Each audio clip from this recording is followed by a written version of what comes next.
Hello, everybody, and welcome to episode 23 of the Channel 8 podcast. I'm your host, Sean Go, and today I'm very honored to welcome someone I've looked up to for many years and who's inspired me to start my very own YouTube channel, Anthony Bartoloni, known better as the one and only YoAnty. Hey, man, appreciate having me on. Very exciting. This is kind of a surreal moment for myself, having you face to face here. Well, I appreciate that. I appreciate it. Like I was just saying to you before, your channel is amazing. So happy to see it really taking off.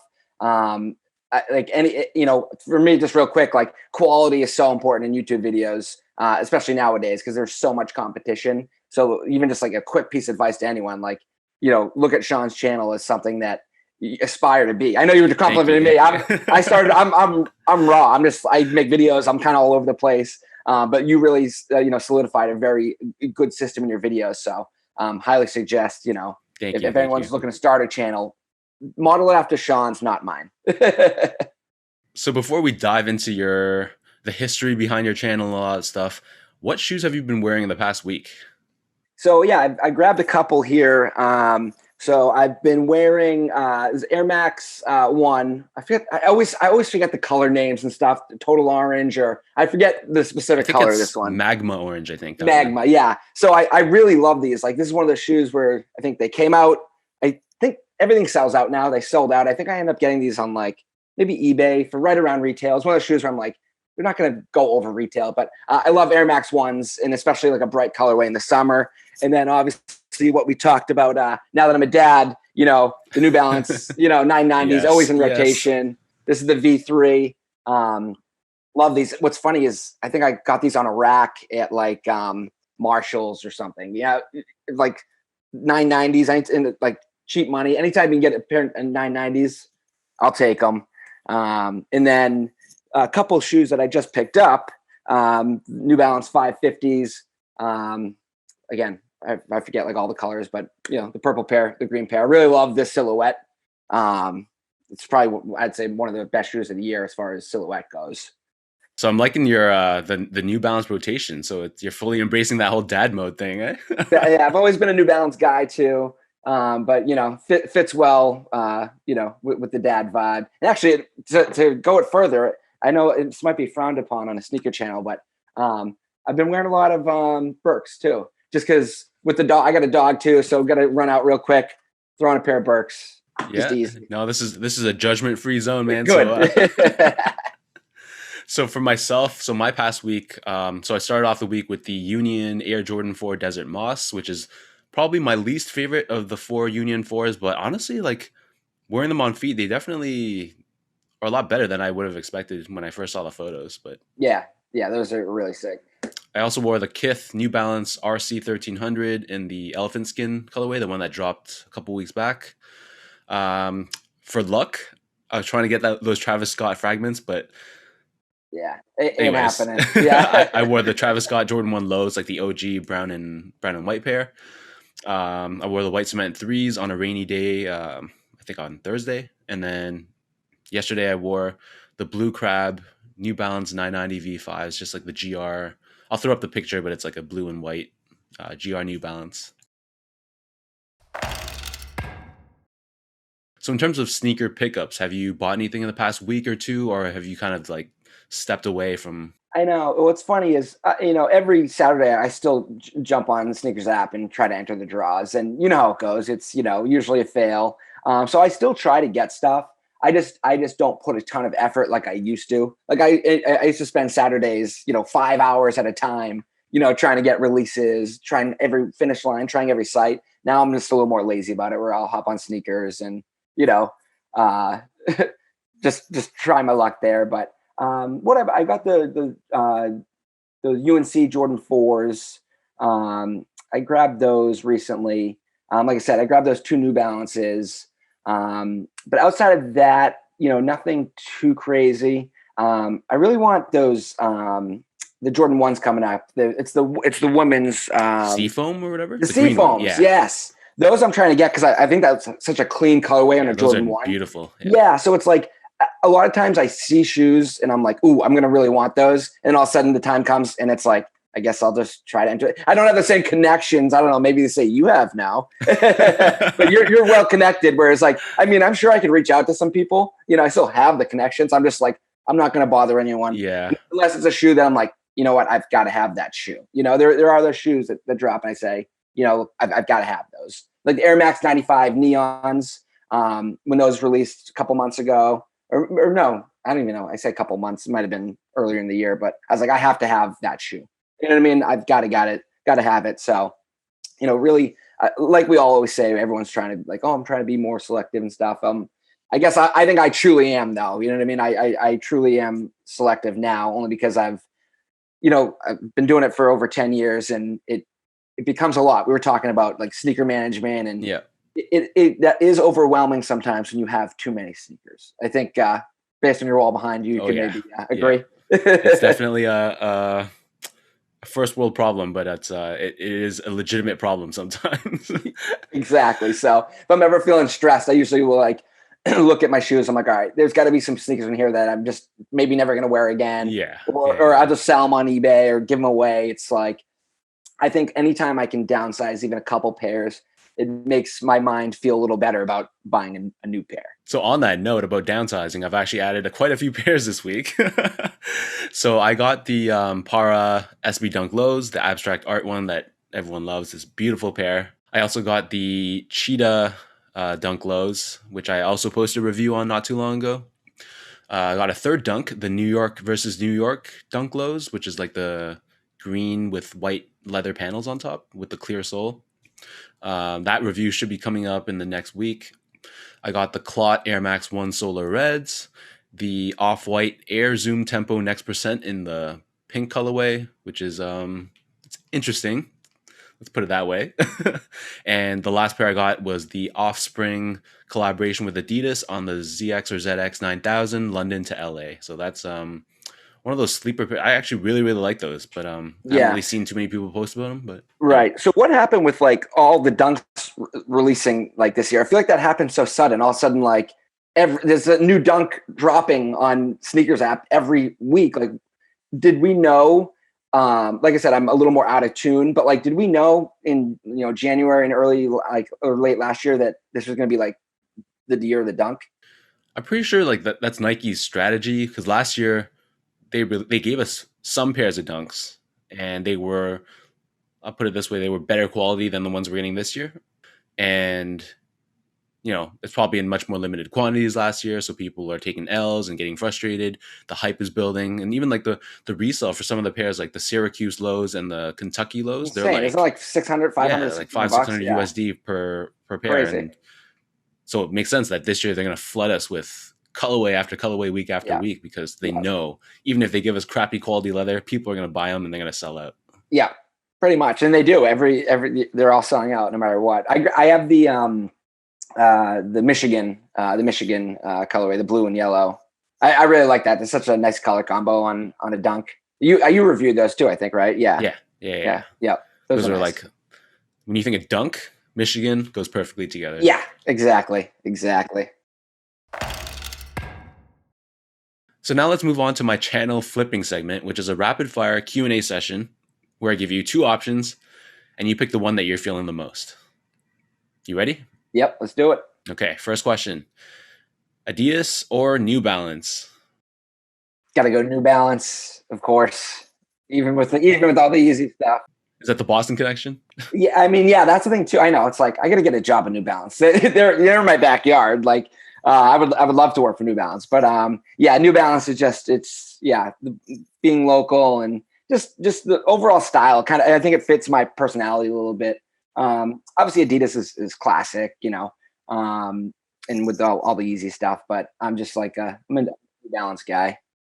Next question, Saucony or Asics? Ooh, that's a good question. Well, I've got to go Saucony. I got to go personally, as someone who, had a collaboration with them, I got to go Saucony. And once again, local, they're local. Again, they're here in Boston. So, and Asics, I mean, I used to go through little phases with Asics where like I'd be like obsessed with Asics, and then like I'm like, I just kind of move on. It's like I go through spurts with them, and even Saucony, like geez, I hardly see like Saucony really doing much lately, but they had a great run, for a couple years there. But yeah, I say Saucony. Nike basketball or Nike Air Max? Wow. That's I gotta go Nike. I gotta go Air Max. Okay.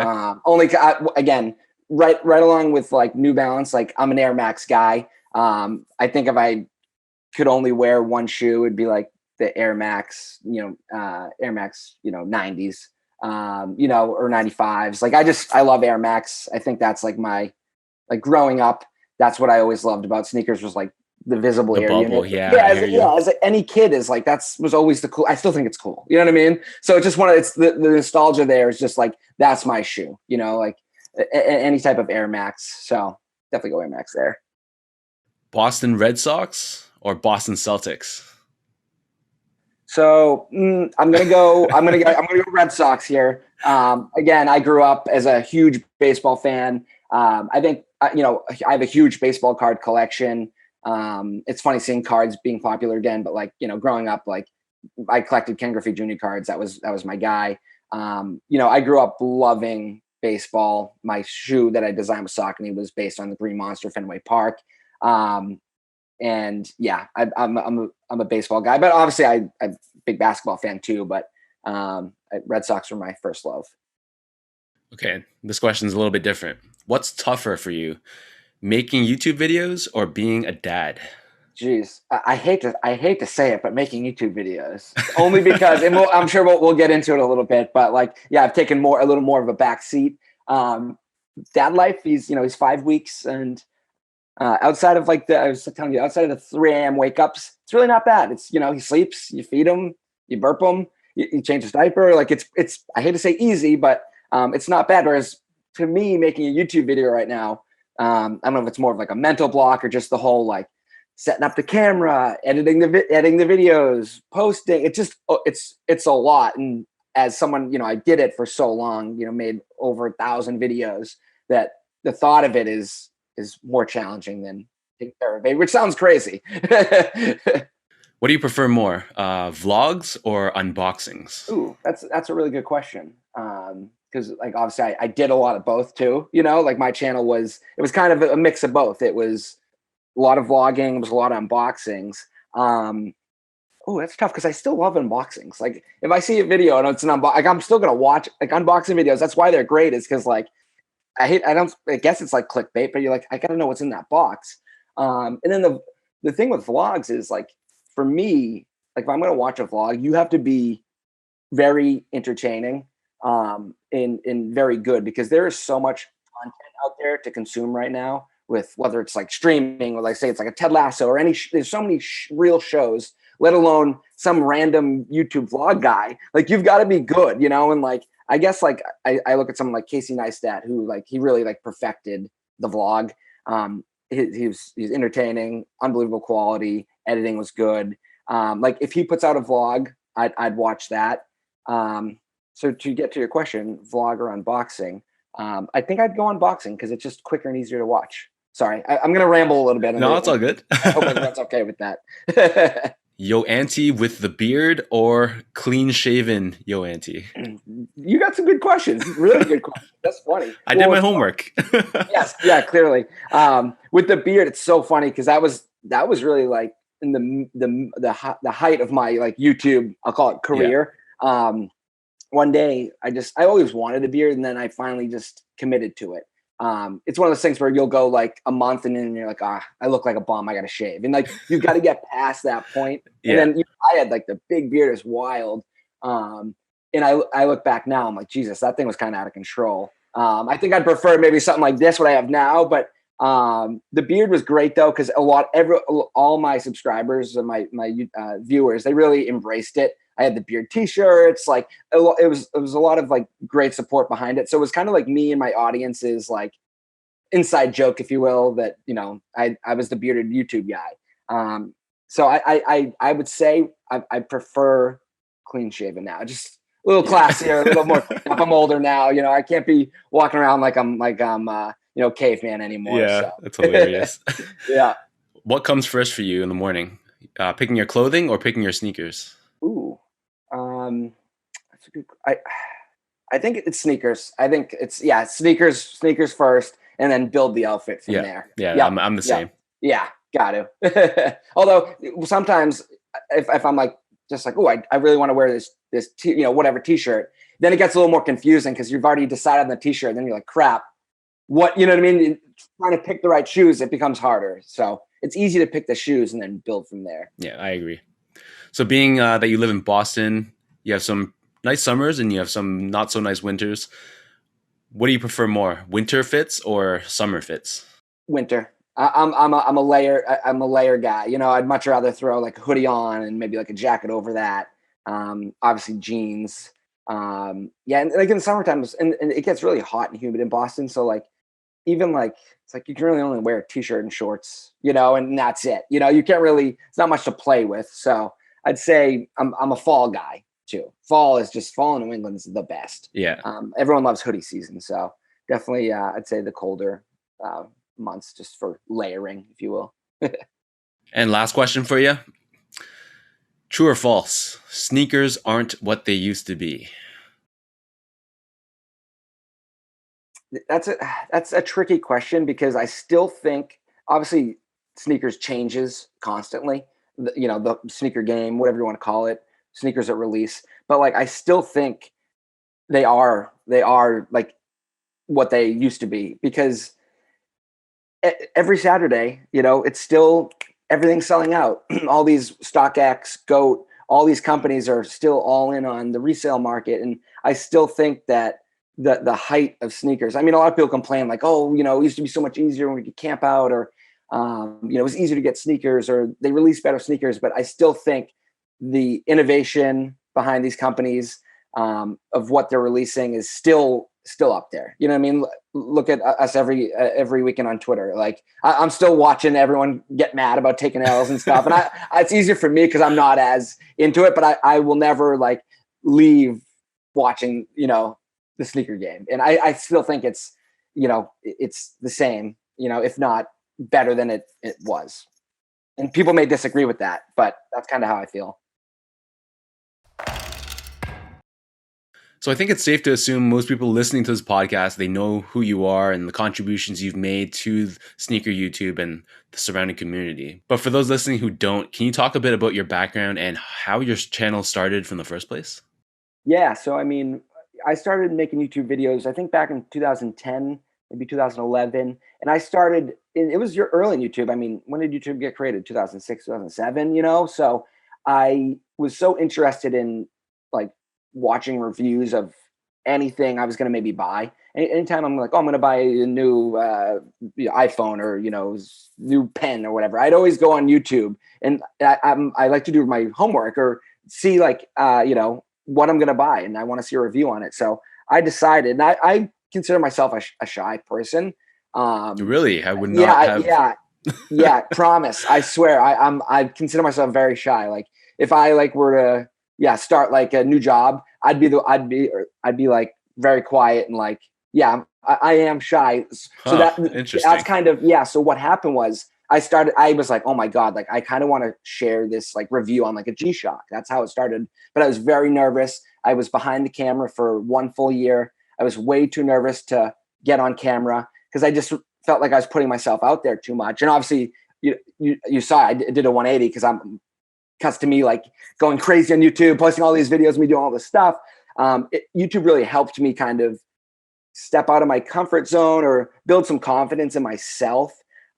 So what happened was I started posting some videos on watches, and people started subscribing, saying like, "Oh, this is great. Do more reviews." And I was like, "Whoa, this is kind of cool." I started to build this little audience, and then naturally, as the sneakers became a little more involved in social media, I started buying more sneakers, reviewing those. And really turned it into a sneaker channel once I realized that there was a community out there of other people who also wanted to share their sneaker pickups online. So that's kind of how it started. It really snowballed. I never wanted to make a YouTube channel. It just happened.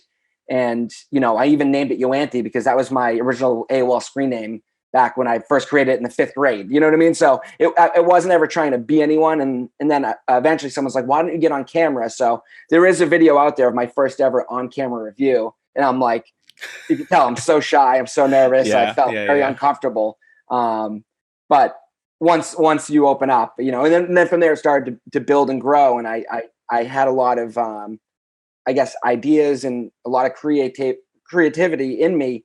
So I just started putting it all out on YouTube, and it really just took off from there. Yeah, I can agree with you 100% on a lot of that because I'm also a very introverted, shy guy. And yeah, like it definitely helps you just get out of your shell a bit more, get used to just talking in front of people, even though it's just a camera, but Yeah. there's gonna be people watching it on the other side. And just when you're out in public and the occasional time when someone recognizes you, it's kind of flattering and kind of like shows you that you're doing something people like. I don't know. I don't know. Yeah, It's no, it cool. is. It's very encouraging because the, the sky's the limit with YouTube right now, or the internet. You can do whatever you want. You can make your whole living off YouTube. So while it is like kind of like a fun thing, it's also a pretty serious thing because I don't know where you're going with your direction of your channel, but it's only growing. Like it's your own business right now. You know what I mean? That's what it is. So it is. It's flattering when someone comes up and says, like they're a fan. Like I've never wanted to be like, I never want to say like I have fans or anything like that. I would just say my audience or my viewers, people that watch my videos. Like I'm not like like I never ever would ever look at myself as like a celebrity or an influencer. Sure, I guess that's what they call it, but I really just always tried to be myself and as normal as possible. I think maybe that's why my audience really related with me. I always tried to be myself. And kind of getting back to my channel is I started diving into vlogging, and that was kind of the next step. After all the reviews, I was like, all right, vlogging is pretty cool. I'm going to try that, and the vlogs took off too.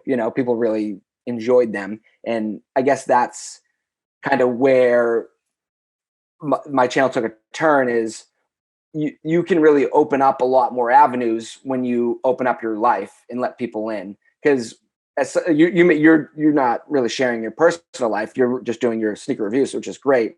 Once you start sharing your personal life, introduce people to your girlfriend, your parents, they feel like they really get to know you. And that's where I'd say now I'm kind of like, I'm more nervous about sharing my personal life with the baby. I'm a lot more protective of my life Mhm. now on YouTube than I was, for a few different reasons. But yeah, so that's kind of going off on a little side tangent. But yeah, it's a crazy world out there, pretty much. So was there a point in time when you kind of realized like, wow, I've quote unquote made it? Yeah, I mean, what's so cool is, so first of all, like some of the people that I met along the way has been so special. I've met some great people, whether it's just all the normal YouTube guys, whether it's like Eddie Wynn, Hess Kicks, Fomer Simpson, all those guys, like such great guys. So the people I met along the way, like Nick Engville, like these people were really helped me grow. So that was my number one thing, is my favorite thing is just some of the people I met. But like, I'd say like when I made it was like, when I got to interview Julio Jones. I got flown to like South Carolina to interview Julio Jones. Like, to me, I was like, this is unbelievable. This is my dream as a kid. Was I'm this a for big, your own channel or what was this yeah, for? yes, this is for YoAnty. Yeah. They were shooting an Under Armour commercial, and I think I did it with Finish Line. So I was like, to me, I was like, holy crap. Like, I can't believe this is happening. We did a live chat with Steph Curry at New Orleans at the All-Star game. So like, there's a video of Steph Curry coming up to the live chat. Like, I'm like, this is nuts to me. You know what I mean? Cause that's my dream, is to work. I was kind of, it's like a dream job, if you will, cause it's, I guess, still a job, cause like there is money involved too. That's another thing too, is when everyone first started, there was no money involved. There was no seating. It was all just for like the love in the community. And then once brands started realizing we can really work with these guys, that's when things changed a little bit. Not saying it's a bad thing, just saying once money gets involved and brands get involved and seating gets involved, it becomes a lot more like, ooh, I've got to protect my own brand, at the moment. So on that note about, things really changing and stuff like that, how do you think the sneaker landscape has changed since you first started this hobby? Like, are there any big differences that you see between then and now? Yeah, so I definitely think, at least for me, when I first started, and a lot of us the YouTube guys first started, like I think the community was a lot more, close knit. We used to do live chats all the time, and we were very close, and like we always had kind of each other's backs. I'm not saying that we don't now. I still love all those YouTube guys and great people, but I, I just don't feel like there's as much of a community and a connection. And I think a lot of people are just kind of in their own lane, and that's it. And that's great. But I think the community is kind of been hurt a little bit, and I would love to see it kind of come back together. But that's probably the biggest difference. And then obviously, like I just mentioned, like the whole seating and everyone's kind of really creating their own brand and lane. Whereas to me, when you first kind of start, it's all just about fun. You know what I mean? You're just making videos for fun. You're a little more goofy, and then things become a little more corporate. So I think that's the biggest difference. I guess when money gets involved in product and working with brands, it kind of changes things and makes things potentially a bit more messy. 100%. Yeah. 100%. And also, like, in today's day and age, it seems like it's quite oversaturated. Not like, not necessarily in a bad way. I mean, there's tons of amazing creators on YouTube that are involved in the sneaker space, but there's a ton of channels, and I don't know. I could see why it's not as close knit and not as much of a brotherhood as it was when you guys started. Right. Yep. And everyone wants, and here's the thing is everyone, I shouldn't say everyone, but a lot of people will see a sneaker channel, say, oh, I want to do that. So you'll see all these new channels popping up. For me, I'm always big on like, create a YouTube channel if that's something you truly want to do and are going to commit to. Don't just do it because you like, oh, I'm just kind of doing it for fun, and you want it to grow. Like if you really want it to grow and you want to have a great channel, like the work it takes. So you've got to dive in. So like I used to see a lot of comments being like, oh, like why won't my channel grow? And you go look, there's like the person only has 3 videos, they're low quality. Like you've got to, if you truly want to create a YouTube channel, like you've got to take the proper steps. Like, because anyone can do it. It's just how much are you going to commit to it? If you're just doing it for fun, great, just do it for fun. But if you're really trying to grow a channel, like do your homework on what it takes to start a YouTube channel, make high quality videos. You've got to have a little personality. You've got to have the right formula. Someone like Seth Fowler. Yeah, of course. Like I say he's similar to you, and he's got a great system. Like he's got the reviews down, high quality, great personality, and he's someone, because I remember he used to watch my videos too when he really didn't have a big channel yet, and now he's like over like he's like 800,000, I think now. That's insane. That's amazing. So he's someone I would look at as, I want to start a YouTube channel, but I want to do it the right way. And look what he did. He's set for life, basically. He can make that his, you know what I mean? So anyone can do it. Just do your homework and really commit to it and give it a good try. If that's what you want, Your YouTube channel has been around for 10, 11 years or so. Mm-hmm. Mm-hmm. What are some of the most memorable experiences you've had throughout your YouTube career? Yeah, so definitely like creating a sneaker with Saucony, like that was really cool because, again, that was a bunch of you, right? Like there was about 10 of us. Yep. Fomer, Eddie Wynn, Bull, Tony D, Hess Kicks, DJ Dells, Ivan, T Blake. So that was really cool because it was cool to see brands like believe in the YouTube guys, because people used to kind of think we're a joke, or like, oh, these guys think they're all that, and we were just having fun with it, and they realized that we did have some influence. Like the Sauconys were flying off the shelves when we were really kind of pushing them, and we believed in them too. They're great shoes, and to be brought into their headquarters, like start the design process, pick the materials, get a sample back, like it was really cool because just a normal guy. You know, it was really cool to be a part of something like that. Have them release online. You know, I could tell like my family was so proud and happy. They said it was like such a cool thing. You know, so that's definitely up there. And then again, I kind of go back to all the times I spent with some of the other YouTube guys. Like we always go to the All-Star games. We'd all meet up together. Used to do like some fan meetups and things like that. Like Cousteau's another great guy that I've met. Like just so many great people. So like my greatest memories are the people I've met. That's been one of the coolest things. Is it's almost YouTube for me was almost like a second college because I started making all these new friends, you know. And again, the internet's weird. And something I was thinking about is, and what's been kind of tough for me is, I really want to keep all these relationships with these guys. It just takes a lot of work because, as you know, I've got a baby. Family's always first.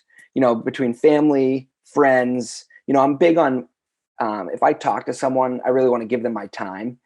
So I give all my time to my friends and family, and then you kind of go down the line. Whereas it's hard to really keep in touch with your YouTube friends because you know you're always checking up on Instagram, like, oh, they're doing this, they're doing that, but I don't communicate with them as much anymore, only because it's like I made so many friends. It takes a lot of time, and it's kind of like a bummer. Like I would love to get, you know, a live chat going again. It's just people are so busy too. People are cranking away, but I'd really like to get a live chat back with, you know, I'd get you in there and like bring some fresh faces in. But for me, some of my memorable moments. And then what I mentioned too, like those all-star games, like getting to interview some athletes and stuff like that. It's just, it's so much fun. And what stinks with the pandemic last year is like a lot of missed opportunities for a lot of people that, you know, to do stuff, you know. So hopefully things are, who knows what's going on in the next few months, but I'm really hoping, you know, we can get back out there and you know, all link up somewhere. For sure, man. So on that note about the Saucony custom shoe, so how much like creative freedom did you guys have? What was cool is we really had all the creative freedom. I'd say the only place we were limited was I think we had like 4 models to pick from. You know, we couldn't just like design our own shoe, but it was like a Grid SD and Grid 9000, a couple other, but it was actually very difficult too, because they were like, all right, like here's your samples. And it's like a book of like a book this big of all different leathers. Like I didn't know what I was doing. I was like, it makes you really appreciate people that design sneakers because it's hard. Like even my first sample, I did a Green Monster, Fenway Park, the wall, you know, I picked a leather that I thought would be really good. And I got the sample back. I'm like, crap, this is not what I wanted at all. It didn't really translate. The color wasn't right. So I'm like, listen, you know, we only had like one other try to get it right. So I'm like, I got to really like hone in and focus. So the sky was the limit for what we wanted to design, you know, and there were some really great designs too. Like Fomer did the bubblegum shrimp. They had some really, really nice suedes and, it was a lot of fun. So the design process, it was hard. I'll put it that much. It was hard because they just here, do what you want to do. And I'm kind of like looking through all these samples. I'm like, Jesus, I don't even know where to start, you know? So yeah. How many pairs of those do you still have with you? I think I want to say I have like 3. I think I have a sample and then I have like two dead stock pairs that I'll just keep dead stock for. I don't even wear mine. It's one of those things that's kind of like, I don't like wearing my own creation. Yeah. I'm sure that would have been a crazy experience just because I remember you guys, there's a bunch of you guys that released your shoe, but you know, I wasn't on YouTube at the time. I don't think so. Right. No. Yeah, exactly. Cause it would have been, it was around 2015, 2016, probably right when you were getting started. Yeah. Yeah. It's crazy. So obviously like your channel has taken a back seat in recent years, like you said, with your marriage and now being a dad. So I'm very curious because I'm in the thick of YouTube right now, but can you walk us through like what was going through your mind throughout that process, why you decided to kind of, you know, slow down with the videos? Yeah, I'd say like first and foremost, I'd say like I'll call it a creative block. Like I've created so many videos and tried so many different things over the years that like when things start to feel redundant or I'm just putting out videos to put out videos, I lose the passion. And I'm a passionate guy, So when I don't feel like I'm putting something out that I believe in, I can't, it's hard for me to do. So that was kind of one reason I took a step back, because I'm kind of like, I'm just making videos to make videos. I wanted them to be like high quality, and when I'm just making videos to make videos, the passion's not there. So that's what was one of the main reasons, is just, I still am like trying to think of ideas. Like I was even talking to my wife, I was like, I'd love to get back on YouTube, and like, and then obviously the vlogs too. One of the reasons I stopped vlogging was like, negative comments, personal life, like people getting involved in my personal life because I put it out there, started to weigh on me too.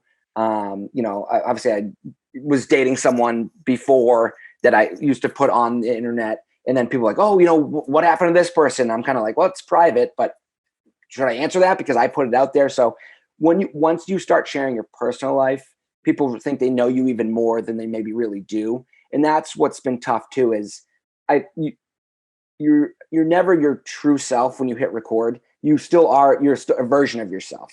Your true self is who you are when nothing's being recorded, and you just are who you are.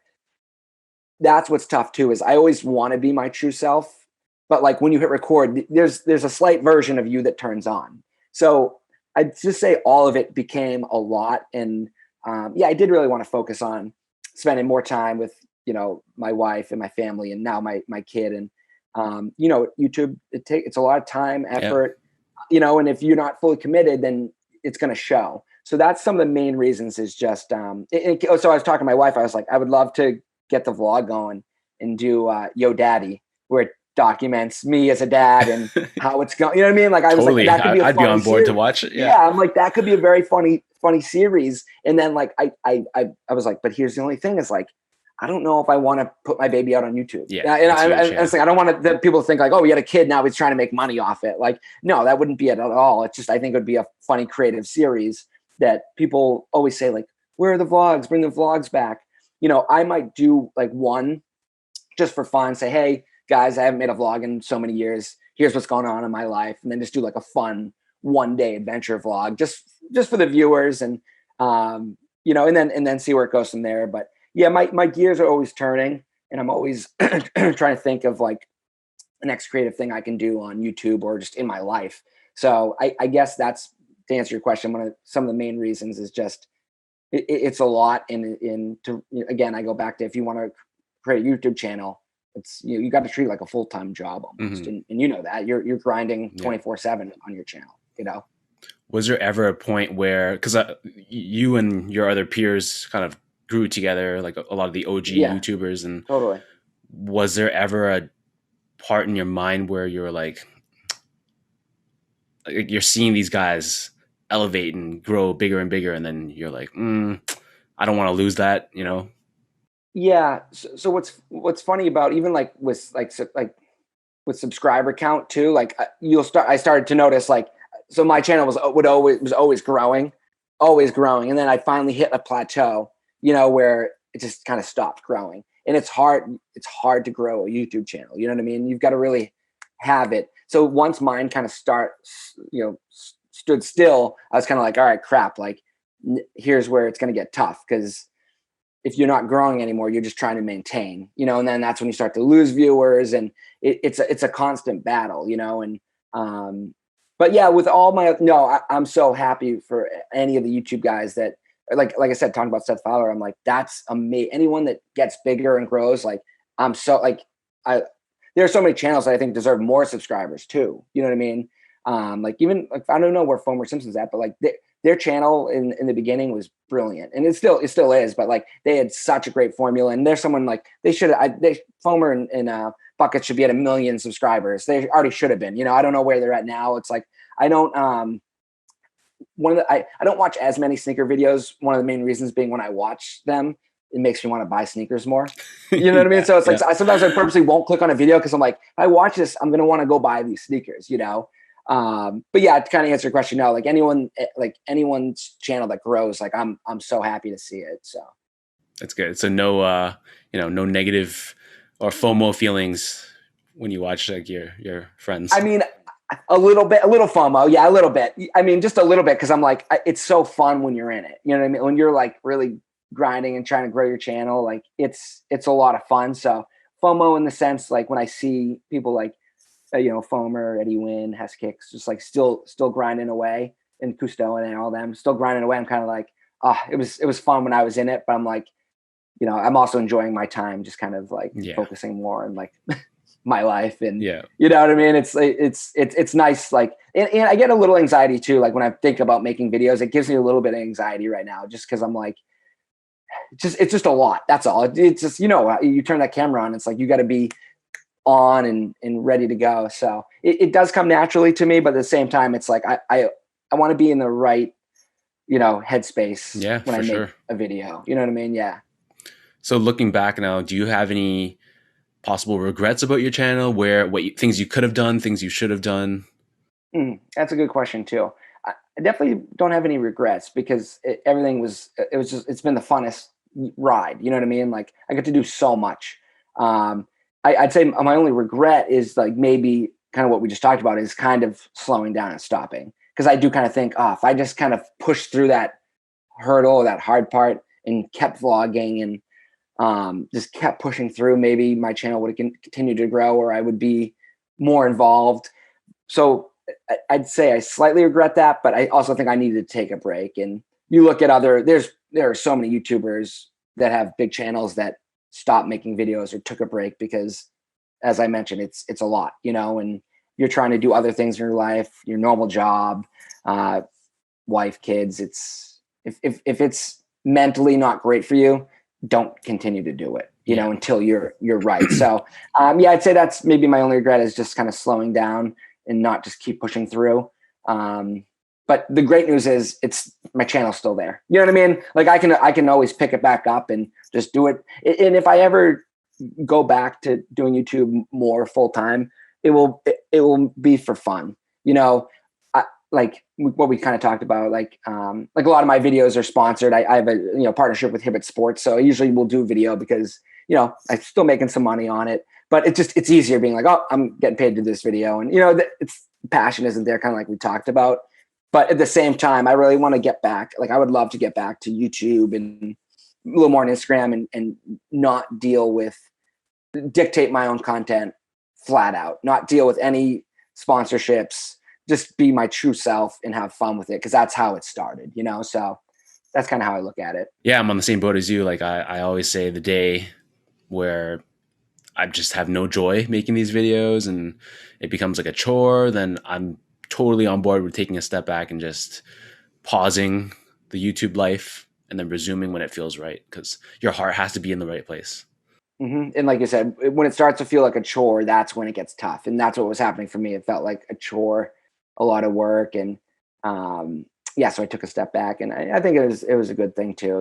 Like I said, I had my run, you know what I mean? I had a great time on YouTube. Not everything. Hey, even The Office ended, you know what I mean? So sometimes, you just got to wrap up the channel, put a bow on it. But the good news is I'm always going to be around, you know what I mean? Like, I'm always down to do a podcast like this. I'm always would love to always be involved in the sneaker community in any aspect. You know what I mean? I do love it. I'll never not be into sneakers, clothing, social media. It's what we like, clearly. So I'll always be around. I'll never truly disappear off the internet. So there's that. So I know you kind of touched upon this earlier, but any words of advice you would give to someone who's looking to make the jump into YouTube today?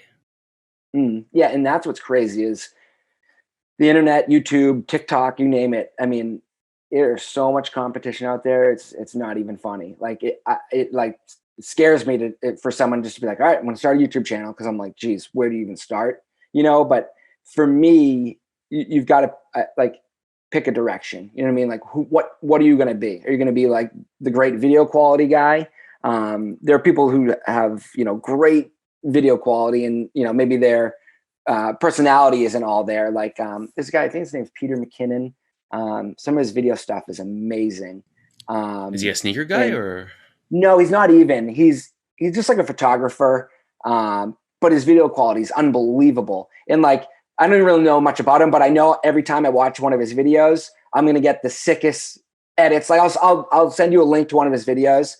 It's his videos are inspiring just because he puts so much detail into it. So like decide what you're going to be. If you're funny or you've got a big personality, that be you on camera and just see what happens. You can't dictate what the audience is going to stick to. You know what I mean? So I would always just kind of like, I just be like, oh, I'm drinking a coffee today. And everyone's always like, oh, Black to Splenda. Like your audience will tell you what they like, you know, and they're like, well, why didn't you show your coffee in this video? You know, so it's like, it's funny, the little things that people will, you know, like or hone in on your videos. So again, YouTube, it's called You know what I mean? It's in the title, be you, and then let the rest just happen. You really can't, it's hard to dictate what will happen. You put your video out there. And then again, you do have to have good quality. You know, like we talked about. You're filming on like some crappy phone, and the quality doesn't look good. There's no edit. You've got to have the basic skills, you know, to start. So definitely, like I said, be yourself and really hone in on putting out some quality content. Yeah, that's great advice. And for our listeners, if they want to check out your channel and your socials, goes without saying, but where can they find you? Yeah, so YoAnty, I think it's technically YoAnty Kicks on YouTube, YoAnty on, you know, Twitter and Instagram. And yeah, I mean, feel free to check out any of my past videos, vlogs. I'd be nervous to ever go watch my old vlogs just because it's like I don't even know, you know what I mean? It's like feels like a lifetime ago. But yeah, like I said, I think I've posted well over 1,000 videos on YouTube.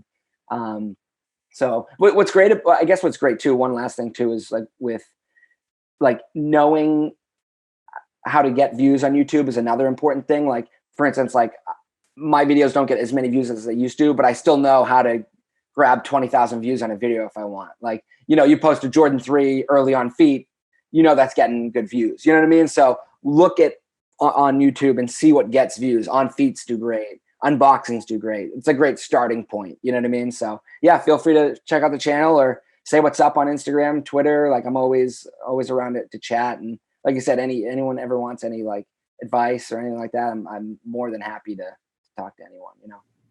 And for myself, if you guys want to check out my YouTube channel, you can check me out at youtube.com/SeanGo. I'm on Instagram at sgo8, on Twitter at sean.go spelt out. So Anthony, better known as YoAnty, this has been surreal. Like I said, man, like I've looked up to your channel when I started out, and it's pretty strange in a incredible, surreal way that, you know, we're talking like this now. But wow, thank you for coming. I really appreciate that. I mean, that doesn't go lost on me. Anytime anyone says that, it really means a lot. You know what I mean? Like I said, I just tried to have some fun with it, and if anyone that ever watched, I always am very grateful and appreciative. So for you to say that, it means a lot. Cause like I said, I'm a fan of yours, you know? So I love what you're doing. Like, keep it up. Cause I like your channel is just, it's rock solid right now. You know what I mean? Like, don't be mean, slow down, keep fight through it, keep pushing through it, be yourself, have fun with it. And don't stop, cause you're crushing it. Thank you, man. Yeah, of course. And thank you for coming, and we'll definitely chat soon. Yeah, appreciate it.